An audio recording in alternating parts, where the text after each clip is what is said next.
السلام علیکم ملګرو. رانا ثناء الله د الیمین ګنډاپور خلاف یو ډیر اهم سټیټمنټ یو ډیر اهم بیان جاری کړی دی. بل طرف ته نواز شریف د مسلم لیگ نون صدر یو ځل بیا منتخب شو. د نه مخکې صدر چې کوم هغه د نواز شریف خپل رور شهباز شریف چې هغه نه صدارت ایشتلی او د خپل پارټۍ په خپله نواز شریف صدر شوی دی. په سیاست کې ګوره دا خلک په یو بل باندې هم یقین نه کوي، په خپل رور باندې هم یقین نه کوي. خپل رور صدارت نه ختم کړی دی او نواز شریف خپل د مسلم لیگ نون صدر دوباره جوړ کړی شو. جی د نه علاوه څه ټایم چې نواز شریف د صدر حلف واغشتو نو هغه ټایم هغه یو خطاب هم کړی دی چې په هغه خطاب کې په هغه تقریر کې هغه د عمران خان حوالې سره هم څه اهم خبرې کړي دي.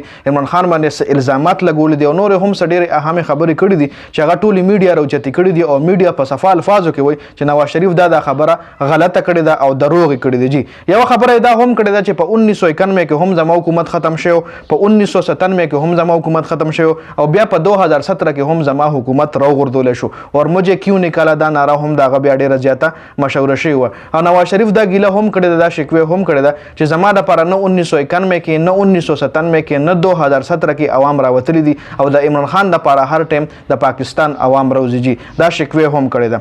بل طرف ته عوام عمران خان دپاره ولې روزي دا الریډي تاسو له پته چې ولې عمران خان دپاره عوام روزي. جي او ما سره وایي ډېر زیات ظلم شوی. نواز شریف دا خبره هم کړې ده او ما سره ثبوتونه هم شته چې چا را سره ظلم کړی. باقاعده ما سره ویډیو آډیو ریکارډینګونه هم دغه خلکو موجود دي چې ما سره چا ظلم کړی دی. نو چې تا سره ثبوتونه شته ته بیا سپریم کورټ ته ولې نه ځې، ته های کورټ ته ولې نه ځې، ته په هغه خلکو باندې کیسز ولې نه شروع کېږي؟ دلته هم یو غټ کوېسچن ریس کېږي. بل نواز شریف دا هم ویلي دي چې ما کله بنیګاله ته وزټ کړی، عمران خان سره ملاقات ما په بنیګاله کې کړی او ما عمران خان ته مطلب منت وکړو چې دا بنیګال وای عمران خان ریشه عمران خان وای ماته منت وکړو، عمران خان مال ریکویسټ وکړو چې زما د بنیګال لکم روډ راغله دار له سم کنو بیا ما 15 ورځو کې دغه روډ عمران خان د پاره ټیک کو. دا نواز شریف داوا کړی دا خدا دروغ ده. د حواله سره یو بل کس هم بیان جاری کړی چې سره هم په دې ویډیو کې شریکوم. وای 15 ورځو کې ما عمران خان ته د بنیګال روډ ټیک کو. خو دا غي په بدله کې عمران خان ما سره زیاته کو، عمران خان ما سره دوکاو کا او زما خلاف عدم اعتماد وکړو او زما حکومت وغورځولو. جی خو بل طرف ته د روډ حواله سره سېنیټر عرفان صدیقی ډیر مخکې دا بیان جاری کړی و چې کله نواز شریف وای عمران خان سره ملاقات لتلو بنیګاله ته نو هغه په لاره باندې وکتل چې روډ ډیر زیات خراب و نو هغه په خپله وایي چې دا روډ ټیک کول غواړي. مطلب عمران خان ورته نه دی ویلي چې ماله دا روډ ټیک کو، د ما کور ته چې دا کم روډ راغلی دا ټیک که.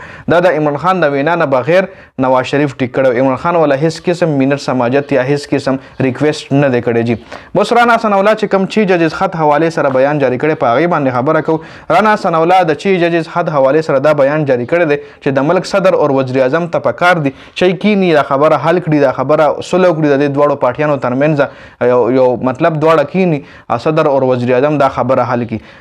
د رانا ثناء الله مقصد دا چې دا فیصله دی یو ځل بیا په بند کمرو کې وشي او عوام دې خبر نشي چونکې د دې حواله سره کیس په سپریم کورټ کې روان دی. شپږ ججز ته د لپاره بین جوړ شوی باقاعده چې هغه د دې سماعت الریډي روان کړی دی. نو څنګه بوز دا په بند کمرو کې د دې فیصله کیږي. جی بل الیمین ګنډاپور حواله سره رانا ثناء الله ویلي دي چې الیمین ګنډاپور هیڅ نشي کولی، د صرف هوایي ډزې کوي. جی د دې بیان حواله سره ویلي چې کله الیمین ګنډاپور دا بیان جاری کړو چې وفاق ته ماته خپل حق راکړي او کرای نو کو هغه صدمکیان هم ورکړي وي کم حق چې د کې پی کې صوبې په وفاق باندې د هغه حق حواله سره. نو هغې نه پس بیا رانا ثناء الله دا بیان جاری کړی دی چې د هیڅ نشي کولی، د اسې هوایي ډزې کوي. په الیمین ګنډاپور هم دله یو قراره جواب ورکوي چې کله هم دغه جواب مخې راشي به در سره ویډیو کې شریک کړم. تر اوسه پورې ویډیو کې دا اپډیټس ډېره زیاته مننه د ویډیو کتلو. والسلام.